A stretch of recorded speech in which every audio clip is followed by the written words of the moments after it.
Hokkaido Beach, Japan, searching for the remains of 269 people on board a jumbo jet shot down by the Russians.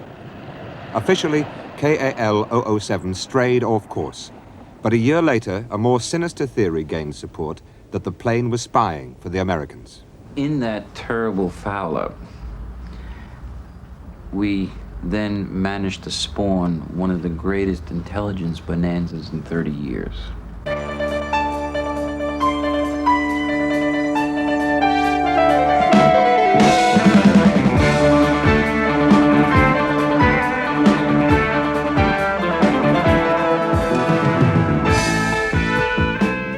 In the contest between United States and Russian superpower, no part of the world is more sensitive than this. The remote region in the far north where the Soviet Union and American Alaska face each other and fear each other. And it was in this region last year on September the 1st that Korean Airlines Flight 007, a 747 civilian aircraft with 269 people on board, strayed into Soviet airspace and was shot from the sky by a Soviet fighter. Predictably, it was the Russians who first made the charge that Korean Airlines Flight 007 was part of a spying mission. But as TVI's investigation shows, that charge can no longer be dismissed simply as Russian propaganda. For a start, there was beyond doubt a huge payoff in terms of intelligence, which was achieved at the cost of 269 lives, was the result of accident or design. Among those who take the second view is a retired American diplomat whose distinguished career has included a senior post in the State Department. His name is John Keppel, and TVI spoke to him by telephone in Tokyo, where he's conducting an extensive investigation.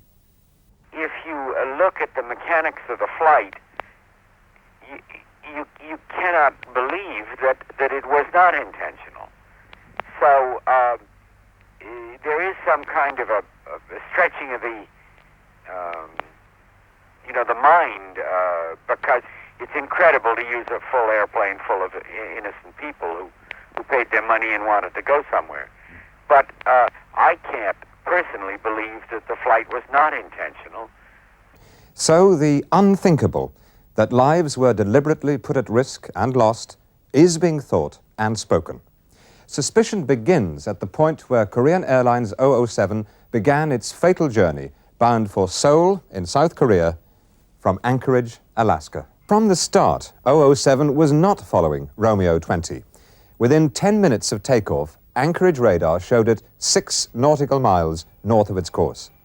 2 further radar stations watched it going further astray: Kenai, which is civilian, and King Salmon, which is military.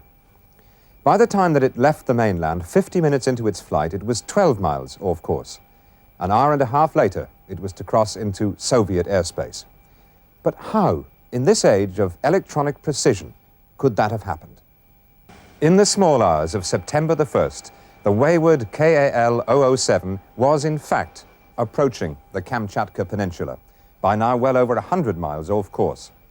The area includes the huge Soviet naval base of Petropavlovsk, home port for around 30 missile-carrying submarines. Near here, the aircraft was first picked up by Soviet radar. But it was also near here that it flew at least as close as 75 miles to a United States spy plane, an RC-135.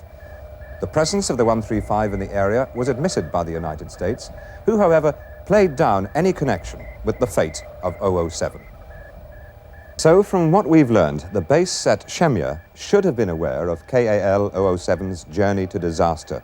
Likewise, the spy plane, the RC-135. And at sea, a spy ship called the Observation Island, with a radar similar to that on Shemya, was on station in the North Pacific. Meanwhile, high overhead, it's been alleged by the Russians and others that an American surveillance satellite was monitoring the whole course of events. Farther off still, the Space Shuttle Challenger, launched the night before, has been linked with the affair. However, TVI, having checked with 3 satellite experts, has found no conclusive proof of these allegations, though it has to be said also that the United States has not denied the involvement of a satellite. Target, roger. The target isn't responding to the call. The target, a civil airliner carrying 269 passengers and crew from 15 countries, men, women, and children. Yes, I'm approaching the target. I'm going in closer. But did the Russians believe, and did that pilot believe, that the plane was carrying civilians? President Reagan, in addressing the American people, left little room for doubt. I have already approached the target at a distance of about 2 kilometers. He then reports he's reducing speed to get behind the airliner, gives his distance from the plane at various points in this maneuver, and finally announces what can only be called the Korean airline massacre. I'm already dropping back. Now I will try a rocket. The Russians argued that they did not know there were civilians on board. But neither ignorance nor incompetence can excuse them in the eyes of the world for what they did. I have executed the launch. The target is destroyed. I am breaking off attack. If the victims were part of a spying mission, the assumption must surely have been that at the worst, the Russians would force the plane to land. Did you see the target? No, I don't see it.